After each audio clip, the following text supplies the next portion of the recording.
Hey, you. Yeah, you. I'm Dozer of the Such Good Shoot podcast, and I just want to tell you how excited we are to be part of the Johners Podcasting Network. It is home to many great wrestling podcasts, such as Wrestling with Johners, Turnbuckle Arms Podcast, Rope Break, our good buddy Whaddya Say with DDJ, The Call Up, and many more. If you want just some of the best wrestling podcast action, make sure you just go to wrestlingwithjohners.com and check everything out. So till next time, I've been Dozer. This has been Such Good Shoot, intoxicatingly entertaining. The following podcast is brought to you by the Johners Podcasting Network, found exclusively at wrestlingwithjohners.com.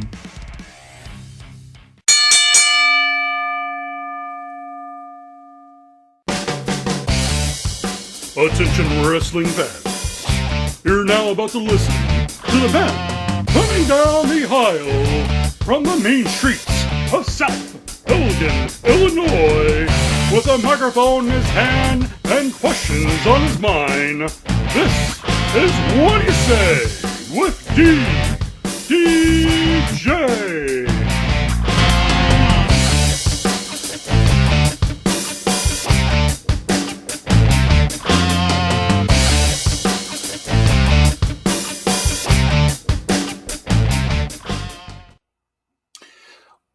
Welcome everyone to episode 48 of Whaddya Say with DDJ, and it is a big one. As always, I am your host, DDJ, and joining me on this very special edition of Whaddya Say with DDJ is one of my current favorites in the world of professional wrestling and one of the top stars of Ring of Honor.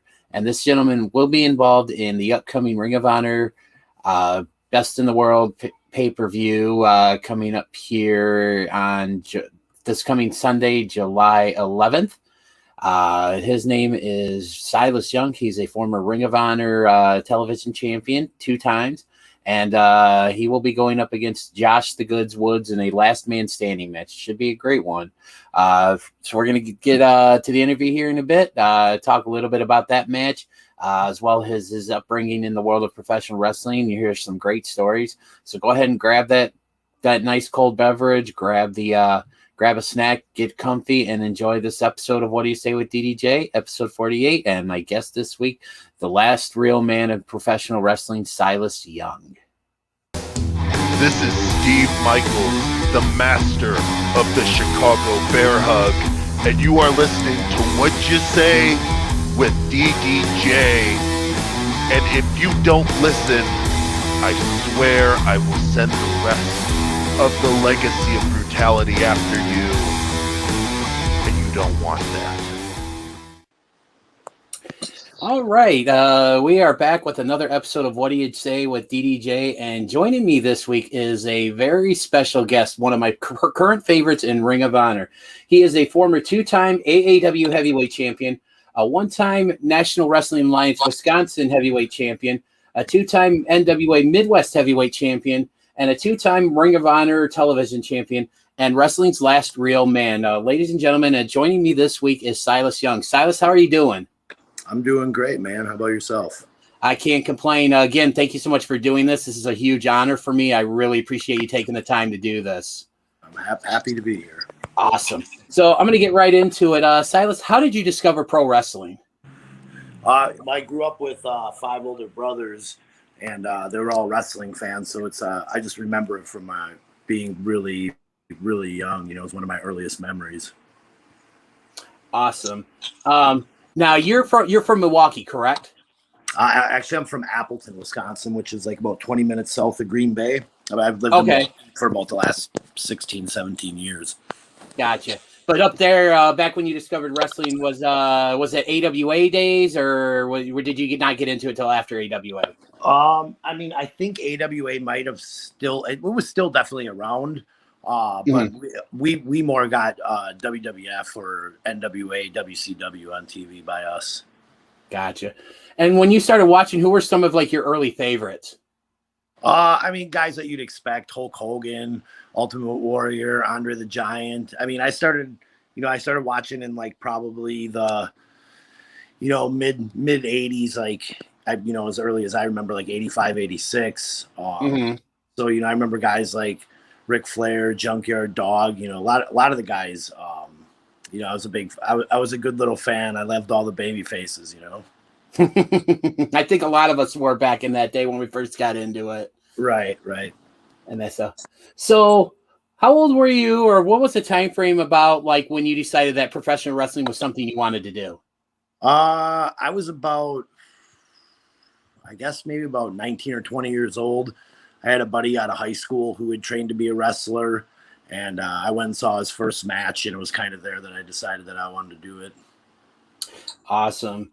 And where did you go to train, and who trained you? Okay, so I started out. Had been going to a lot of indie shows at this place called ACW in Green Bay, and I had done even like a little tryout camp thing for them, like a fantasy camp thing, and I really wanted to do it. So I called the dojo a bunch of times. And I never got calls back, and never got an answer.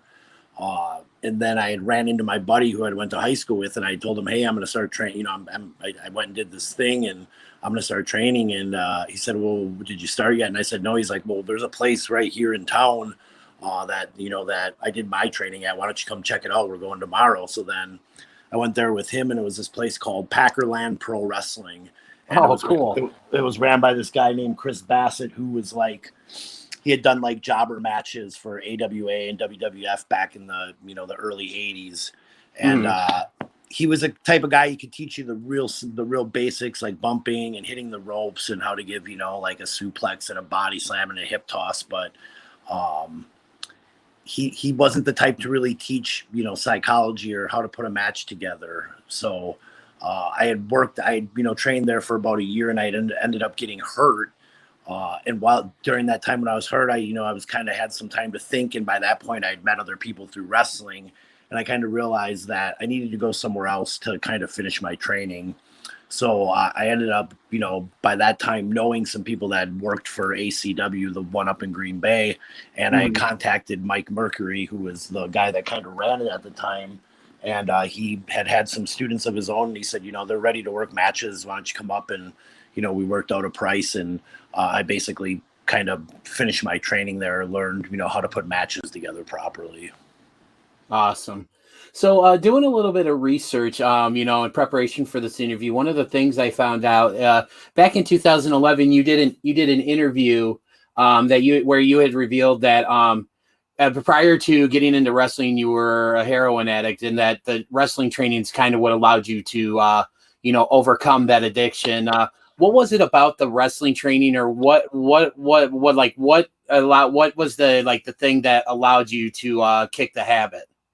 I think I was just at a point in my life where, I knew I wasn't going anywhere. I was kind of getting sick and tired of being sick and tired all the time. And I knew I needed a change for my life, and like I said before, I'd went and seen my buddy, my buddy Tom have his first match, and, I was kind of sitting there watching it, and I thought, look at Tom, he's doing a good job. You're way more of an athlete than he is. And, wrestling, something you've always loved. Maybe this is something you can do with your life. I think for a lot of people, maybe with addiction problems, a big thing that really might help them is finding something they're passionate about, So I kind of found a better way for my life, and something that, gave me a drive, and, gives you something to do. You have to have goals in life, So I think that was the big thing for me. Was I was to a point where I wanted to change, and that change presented itself, and I really, latched onto it. Awesome. And then also too, I noticed that I've done doing the research that, through, kicking your addiction, getting into wrestling, you met your wife, and, and I know you guys have you have a child together. So, I mean, it's a really inspiring story, and it was fascinating to see that, because that gives me that much more respect for you, because you did something that not a lot of people can do, and that's kicking that addiction. So besides is there any other advice other than, finding something you're passionate about that you could give someone who's maybe going through a similar, addiction issue, be it to heroin or just something other in life? Like, what would be the best piece of advice you could give them in addition to the finding something you're passionate about? I mean, I think that's really about it, to be honest with you. It's, I know addiction's a tough thing. It's, it kind of robs you of your soul, and it makes you a different person. And if you're looking to make some changes, try and Try and find something that you feel is worth changing for. Try and find something that, as you do that, you realize that there's a lot of things worth changing for. But if you can find that one thing that'll help pull you out of it, that's even better. But there's definitely, it's just something you got to try and fight and get past, I guess.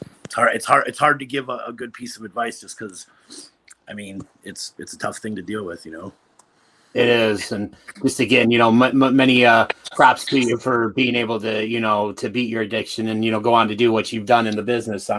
So once you got done with like your training and stuff, I noticed you did some work with, spent some time with the WWE, most specifically OVW, back when OVW was affiliated with the WWE. What was your time like down there? So I had done a handful of dark matches. I had knew Ken Anderson or Ken Kennedy, who was working there at the time. I had, like I said, I did some dark matches and got some good responses about them. And Ken, I had ran into Ken at one of the tapings, and he had actually happened to be talking to Johnny Ace, and he had told Johnny, this is Silas. He's really good. You guys should give him a look. So then Johnny gave me his number, and they set it up where I went down to OVW for a week, and I trained there, and I did the house show loops. And I actually had ended up getting offered a contract like maybe a few days before Christmas that year. And then after the first of the year, started going through the hiring process. And then I saw one day online that WWE had ceased to have a developmental program with OVW. And then I got a call the day after that said they weren't putting the contract through. So, I had the little bit of experience, but I was never under contract with them or anything like that. But it was great. It was great to be able to, go down there and be in a system where you're working on your passion every day, that you're working to get better, whether it be stuff in the ring or promos or watching tape. It's a great thing to get the opportunity to be a part of. Awesome. And was there one thing in particular that you took from your time with, WWE/OVW that you still apply to, your career now? Was like one particular thing that you took away most from your time? I think it would be that you should try and be different. That, sometimes in wrestling, we'll see these trends, right? Mm-hmm. A lot of the people will latch onto the trends. And what I picked up was that you should always try and be different. Like if everybody's going to the right, I'm going to try and go to the left. Gotcha. Because that's what makes you stick out. That's really good. Okay. So how did so basically after your time with WWE and OVW, Ring of Honor kind of was next on your list there. How did that come about? So I had actually worked for Ring of Honor before that. I had did a handful of shows for them at the end when Gabe Sapolsky was booking, and then Gabe got fired. And they brought in, I believe it was Adam Pearce after that, and I didn't do as much. I had still done I didn't really do much with Pierce. And then I think like maybe in 2009, 2010, I had done some TV tapings for a while, but there wasn't really much going on. I didn't really have any ideas of my own that I could pitch. And then I had gotten the opportunity to do some stuff with Dragon Gate and Evolve. So I had started doing some stuff with them. And then that I guess happened for a couple of years, and then right around 2012, maybe 2011, I had started working. Michael Elgin started coming into AAW down in Chicago, and he had said, "Hey, have you ever talked to Ring of Honor?" And I had told him a couple of times, I'm doing stuff with Dragon Gate and Evolve, and I know they're not really using the same talent. And then I had stopped working for Dragon Gate and Evolve, and I had just said something to Elgin about it, and I said, "Hey, if you want to put in a word for me," and he said, "Yeah, definitely." And it happened that it just so happened that a couple weeks later, Ring of Honor was going to be having a show in Milwaukee, so I had gotten contacted and asked if I wanted to do that show, which I was, of course, happy to do it. I had a really good match with Michael Elgin, which then gave them the idea to use me for the Top Prospect tournament a few months later. Mm-hmm. So speaking of the Top Prospect tournament, like how would you explain it to someone who's new to Ring of Honor? The top prospect tournament is basically something that they try and do every year. I think, with COVID and stuff this past year, we didn't do it, or this year. But basically the top prospect tournament is where Ring of Honor goes out and they basically grab 8 guys that are, really making a name for themselves on the independent circuit, or maybe even in other countries. Just young talent that's making a name for themselves, and they basically bring them in and do like a tournament style thing. And typically the guy who ends up winning the tournament will get a contract and probably a title shot as well. Awesome. So obviously, again, as referenced in my introduction to you, for you earlier at the beginning of the show and stuff, you're known as wrestling's last real man. Tell me a little bit about how you came up with the last real man gimmick. All right. So, I had said before about, doing the top prospect tournament thing. So maybe about a year before that, I kind of thought, maybe I need to do something to let the Silas Young character evolve a little bit. For years, Silas Young was just a guy with long hair and a beard, and everybody was like, oh, he's a really good wrestler and puts on really good matches. And I think I cut pretty good promos too. So I had started thinking, and I had kind of, this was around the time when terms like metrosexual were a new term, when like skinny jeans were kind of a new thing, when we started hearing about guys like getting pedicures and getting their eyebrows waxed and things like that. And I kind of had this idea that there needs to be a character that's like a man's man, so to speak. And growing up, I grew up with 5 older brothers. My dad was like a fire chief, and he was like a real hard ass dude. Like didn't take crap from anybody, And my dad had slick back hair and a mustache. So I kind of got this idea for the last real man thing. And I kind of dabbled with it a very little bit with Dragon Gate, but it was kind of a thing that I was just doing a little bit here and there. And then I got the opportunity with the top prospect tournament thing. And that's when I really decided to kick it into full gear, because I looked at Ring of Honor and I thought, what's Ring of Honor known for? They're known for having these guys that are really good athletes and really good wrestlers, right? Like it's what the company's built on. But so I kind of thought to myself, like I said earlier, when everybody's going right, I try to go left. I kind of thought, well, I know I'm a really good wrestler and I can hang with these guys, but what's something I can do to make myself stand out a little bit? Ring of Honor does have a TV show, so it's always good to have characters. So that's when I really decided to go full forward with the last real man thing. It was, it was something to give another layer to my character. It's something to give the people an idea of who you are, love it or hate it. But at least it gives you an identity. So that was really the time that I really went full forward with it. Now, is the how I know most of the characters that we see in professional wrestling today are like the performer kind of turned up a few notches. Is that the same with you in the last real man gimmick, or are you completely different outside the ring? The last real man is like a real old school, like chauvinistic, like kind of a-hole. I'm actually a pretty laid back dude. I mean, I think everybody has it in them to be a dick once in a while. So I think, maybe a little bit, but honestly, for the most part, I'm a pretty laid back dude. God, you seem like it. You seem laid back. Conversations I had leading up to this and stuff, and just right now, so definitely, yeah. So it's I always like getting kind of know the man behind the character. So so the character is my father. What's that? I'm sorry. The character is a nod to my father. That's awesome, and having just Father's Day just passed, that's really cool to hear and stuff. So it sounds like your dad was seems like a pretty good guy and pretty influential in your life. Absolutely. Awesome, yeah. So one of the when I started getting into Ring of Honor, you were you were involved in a feud with Dalton Castle. And I know it was centered around trying to make men out of Dalton's boys. First off, how much fun is Dalton to work with? And what were your thoughts on the whole story? I love the story. I think it was great. I get asked about this, about the Dalton Castle storyline in interviews a lot. I think it's a storyline that's well known in wrestling. I think it's something that really helped kind of rise both of our stock. As far as working with Dalton, at first when I started working with him, honestly, I hated it. Like I like Dalton. He's my friend. Like we get along, we hang out and stuff like that. Like, when we're on the road or whatever. But yeah, I mean, at first I wasn't a big fan of working with him, but as time went, you start to gel with somebody, and a lot of the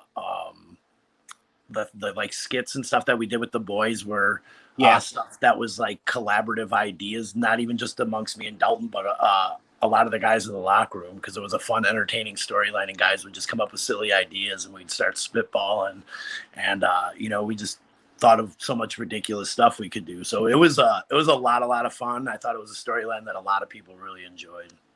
I know I did. And like I said, that's kind of one of the things that really drew me into the Ring of Honor product. So I got to ask, because you said, you're pretty good friends with Dalton Castle. How close is the real Dalton Castle to Dalton Castle, the character, without giving away any secrets? He's annoyingly the same. That's awesome. Yeah, I met him at a autograph signing in Chicago, not too far from where I'm from, like a couple of years ago, and he was very much in character and stuff. So it's good to see that, like I said, I could definitely see that. Yeah, so, I don't think Dalton Castle really comes out of character, to be honest with you. Oh, okay, yeah, no, he's a cool dude and stuff. So I definitely enjoyed it. Yeah. So one of the things that really intrigued me, again, going back to the research I did, is because I'm a huge fan of this next guy that I'm going to bring up. You had a match. You were going through, I believe, some issues with your contract with Ring of Honor. Some, like, your contract was up and stuff back in 2016, and you came back and wrestled that Final Battle 2016 against the legendary Jushin Thunder Liger. Liger's one of my favorites of all time from Japan. What was it like working with him? That was awesome, man. I was pumped. The little kid inside of me was super excited for it. I was kind of blown away when I found out that's what I was going to be doing at Final Battle. So it was nothing but a pleasure for me. Mm-hmm. Now, did the fact, because you're more of like, the classic throwback style with your wrestling, whereas, Liger is one of the pioneers of, like the moonsaults and things like that. Did the difference in styles make things more difficult for you, or did it actually make them easier? Because I've heard both sides of both answers, and when I've asked that question in the past. I think it was easy. I think it was fine. I think I've always been pretty good at making my style mesh with anybody else's style. I think that's the kind of the key to pro wrestling, is you should be able to work with anybody. Cool. So, another guy that I'm a big fan of, and someone who's kind of right up your alley when it comes to the last real man gimmick, is the Beer City Bruiser. Tell me how the partnership with the Beer City Bruiser came about, and what is he like to work with? I've known Bruiser forever. We're from the same area, so I've known him basically since I started wrestling. He's a good dude. I was happy. When he got picked up by Ring of Honor, he had done, I believe he might have done one of the tryout camps, and afterwards, they clearly liked him, and they had asked me about if I'd like to partner up with them, and I just thought the opportunity for him to get the job was awesome. I was more than happy to do it. We've always had a good rapport together. Awesome. Yeah, you guys worked really well together. So another feud that you had going on during the in the last couple of years is against someone who's many considers to be the franchise or the face of Ring of Honor, and that's Jay Lethal. How did the Jay Lethal thing come about? And again, what's Jay like to work with? I'm not real sure how it came about, but Jay Lethal is great. He's excellent. He's probably like the best guy I've ever been in the ring with. I love working with Jay Lethal. So I've nothing but good things to say about Jay Lethal. I've always have really enjoyed working with him. I feel like he's a guy that you can really learn from as well.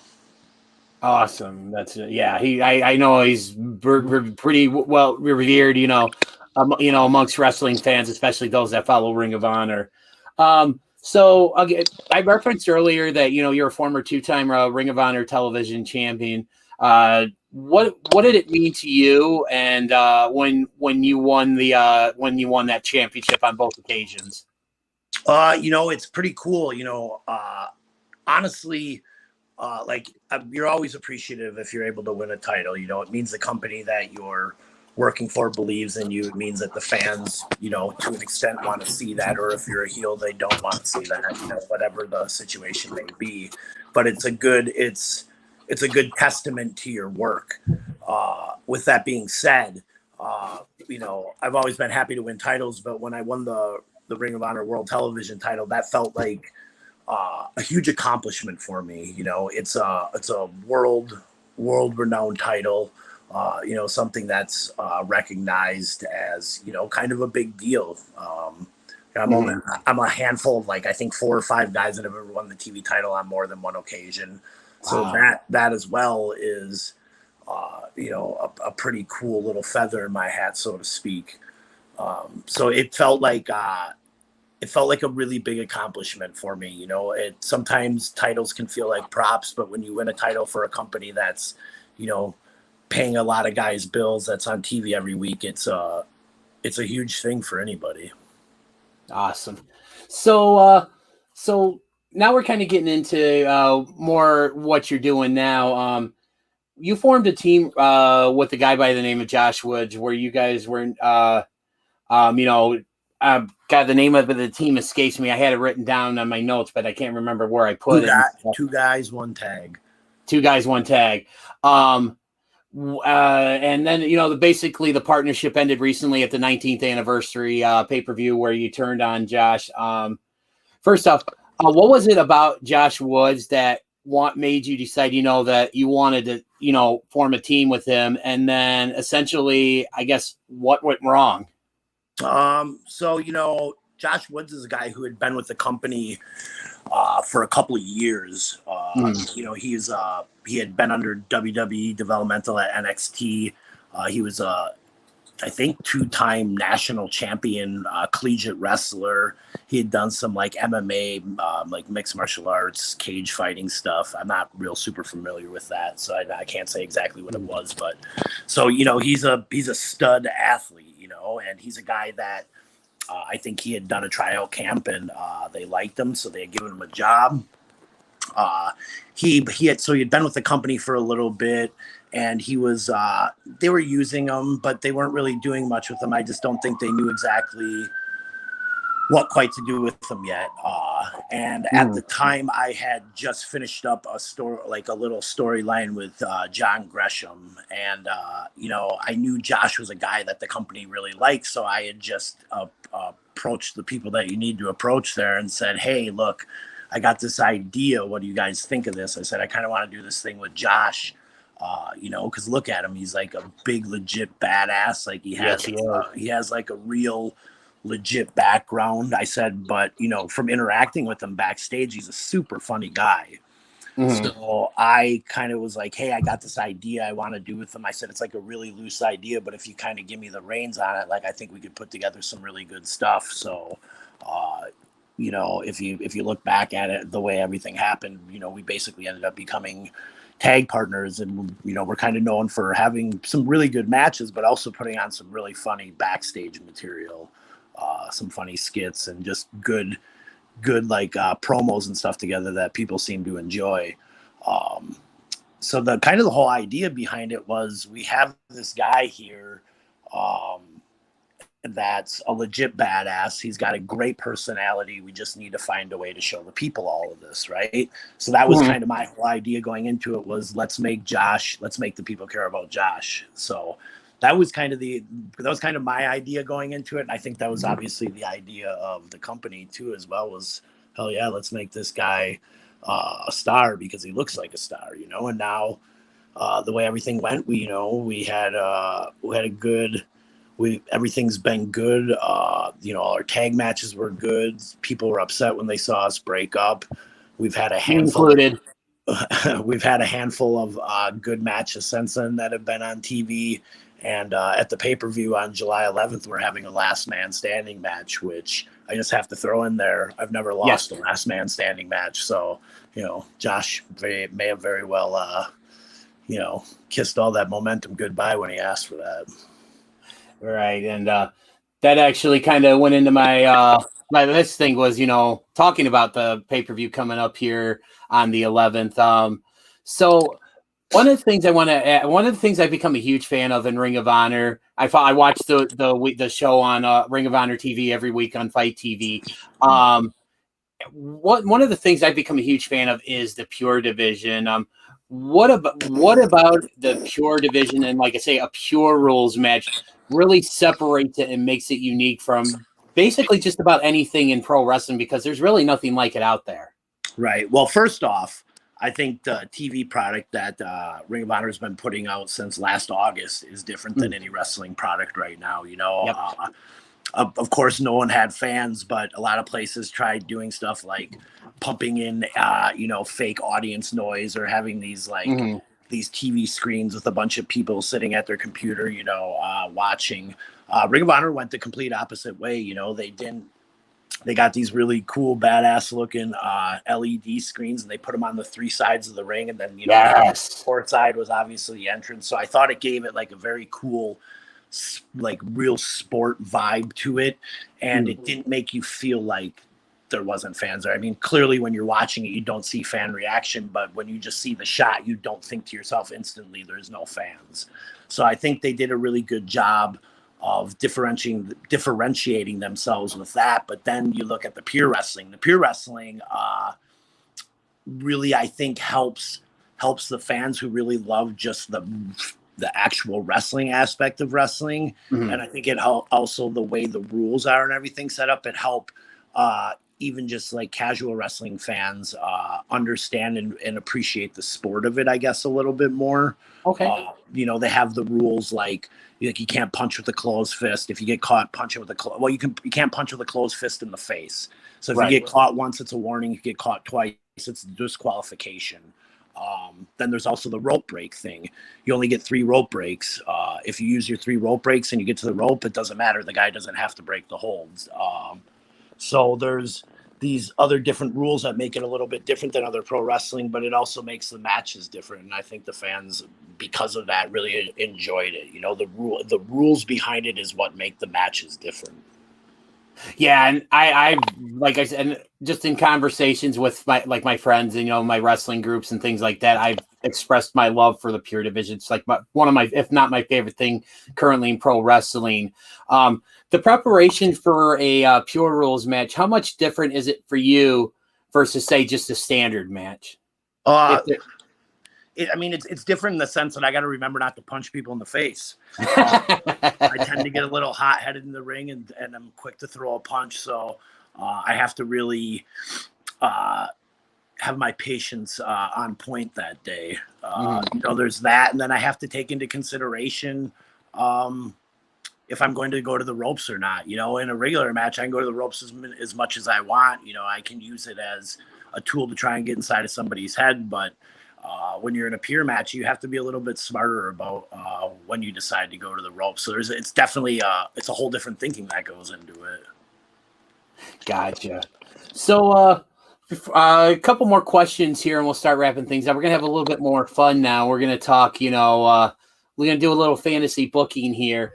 Couple questions. First one is going to be if you could team up with anybody, living or dead, in the world of professional wrestling, who would it be and why? I think Andre the Giant. Okay. Why? Just because he seemed larger than life, man. Like as a kid growing up, and God bless his soul. He's been dead since I think like 1993, right? 93. Yep. Yeah, it was 93. It was like January of 93, I believe. And he's still a huge, iconic, known name. Even just outside of wrestling, he's just, he's huge. I think it would be an honor to be able to tag with him. And you mentioned Andre, great choice. Did you get a chance to watch the HBO documentary that aired a couple years ago? Definitely. Yes, it was really good.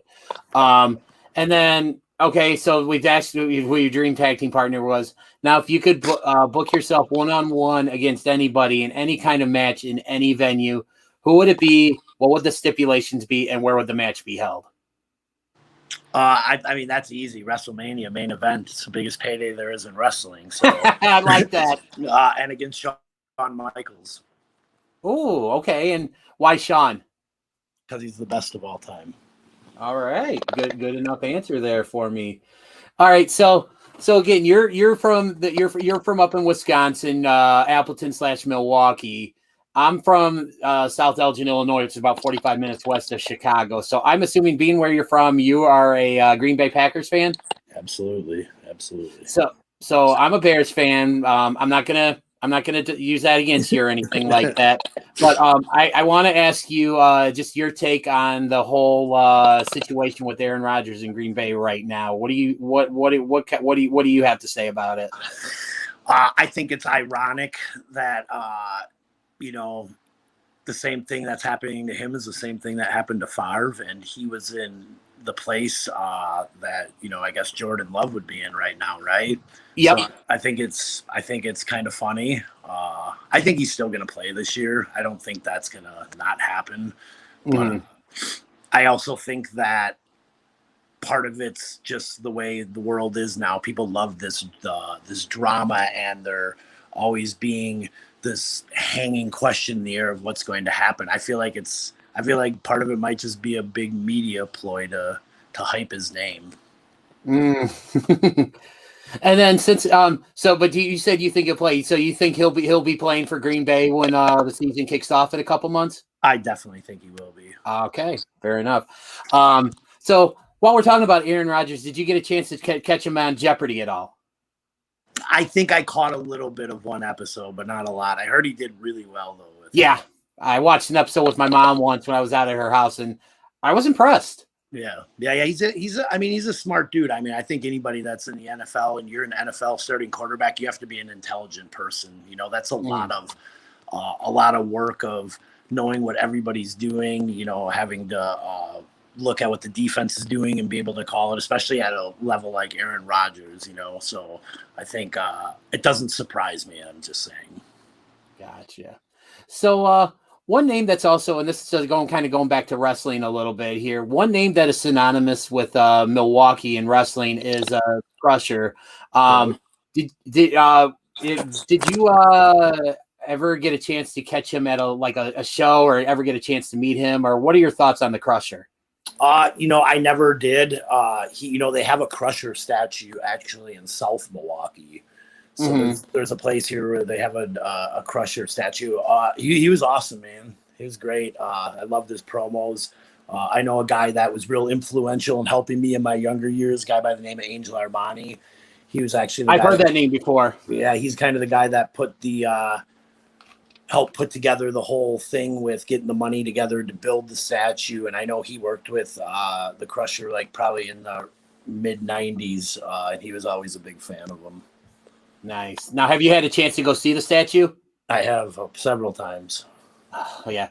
I'm hoping to come up that way for the Wisconsin State Fair in August, so I might try to persuade the missus to let's go see if we can find this. Oh, it's on the way. Awesome. I will definitely keep that in mind. Yeah. I mean, you got to go by it both ways, coming and going.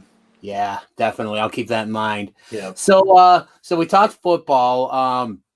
Now, the Milwaukee Bucks, I believe, are in the conference finals for the first time in seemingly forever. Have you been following the Bucks? A little bit. So I caught the game the other night when I had just gotten home, and I turned on the TV, and I remembered it was on. I turned it on. There was about a minute left in the fourth quarter. And then they went to the overtime, and then it looked like they're going to lose in overtime, and they pulled it off. So it's been pretty exciting to watch. I know they got their first game, I think, tomorrow, actually, for the next set. So, and it's pretty exciting. Oh yeah, definitely. And what are your thoughts on their big man Giannis? He's awesome. I think it's just weird growing up, in Wisconsin my whole life. It's weird to have the Bucks be a good team. So it's pretty cool that they got a powerhouse like him. Nice. And then do you get a chance to go? One of my favorite places to visit when I'm up that way is I know it's not called Miller Park anymore. I believe it's American Family Insurance or something, or AFI Field, some weird thing. I know it's not Miller Park anymore. Yeah. They changed all the signs that used to be. Go ahead. Yeah.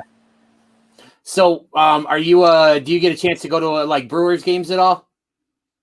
Yeah. I usually go to a couple of Brewer games every year. I haven't been to one yet, but I definitely go to a couple of them every year. Yeah, I know they're in quite the race with the Cubs here right now for that NL Central. I hope so, man. It would be pretty sweet if we could get a championship here sometime soon. Yeah, I know you guys came really close a couple years ago, like going to the NLCS and stuff. So, I mean, again, being from Chicago, I'm not a Cubs fan. I'm a White Sox fan, but the Brewers are my number 2 team and stuff. So I'm always rooting for you guys, except for whenever the times you play the Sox. So Right. And that's so.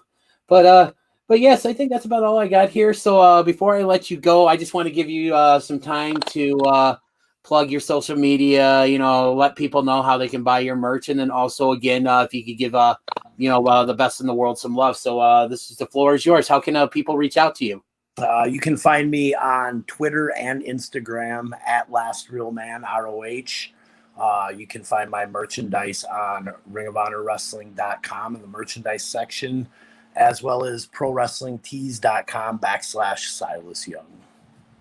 Awesome. Well, Silas, don't forget, guys, before I conclude this, I want to make sure to let you guys know that coming up on July 11th, Silas Young is going to be putting his undefeated streak and last man standing matches on the line against Josh Wood. So be sure to tune in to, I believe, Traditional Pay-Per-View, Fight TV, Honor Club.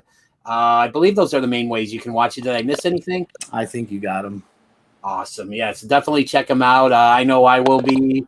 And that's so, but Silas, again, you're one of my favorites in Ring of Honor, and I thank you for taking this time to do this interview with me. It was a real pleasure. Yeah, absolutely, man. I got just this one last thing to say for any of the fans. Sure. July 11th, Best in the World. It's going to be the first show that we've had in, I think, about a year and a half with fans. So I think all the guys in the locker room are really looking forward to really putting it all out there. So, if you've been looking to tune into Ring of Honor or find out what's going on, I would definitely suggest this is a show you should check out. So actually, I just thought of one more question while you were talking there. So how different is it for you to perform, in front of a crowd versus in front of no crowd, or is there any difference?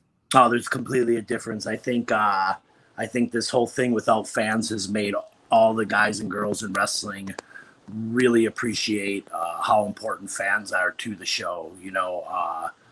The fans feed off of what we're giving them, and we feed off of their energy. So, we're all professionals, and we go there and we do the tapings when there's no fans. But it's a completely a different thing. We all love wrestling, so we do our job. But I think we all miss the fans a lot. So we're happy to be having them back. Well, I think the fans that are going to be coming to the show are going to be just as excited to see you guys perform as you guys are going to be to perform in front of them. But once again, Silas, thank you so much for taking the time out of your day to do this. Good luck on the 11th against Josh Wood. I'll be rooting for you. Have a good one. All right, man. Thanks a lot. I appreciate it anytime. No problem.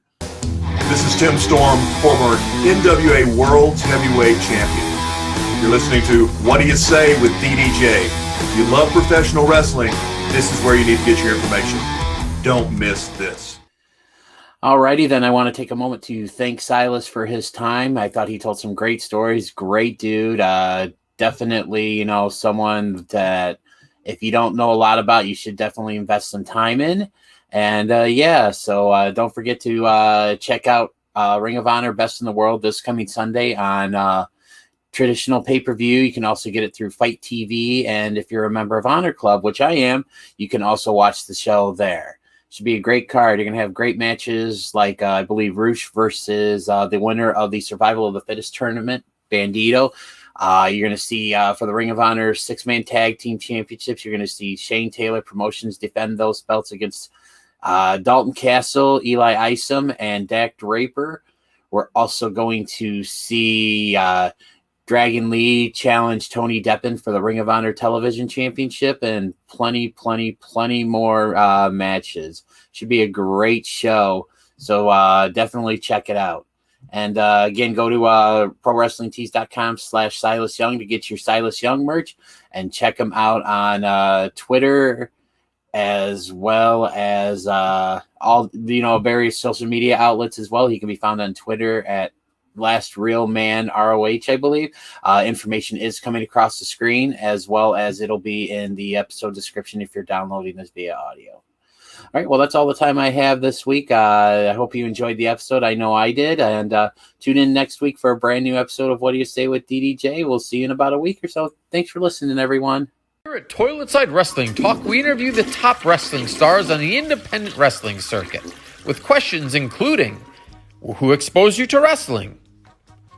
Were you nervous the night before your first day of training? Did your family support your wrestling dream? Are you a witch?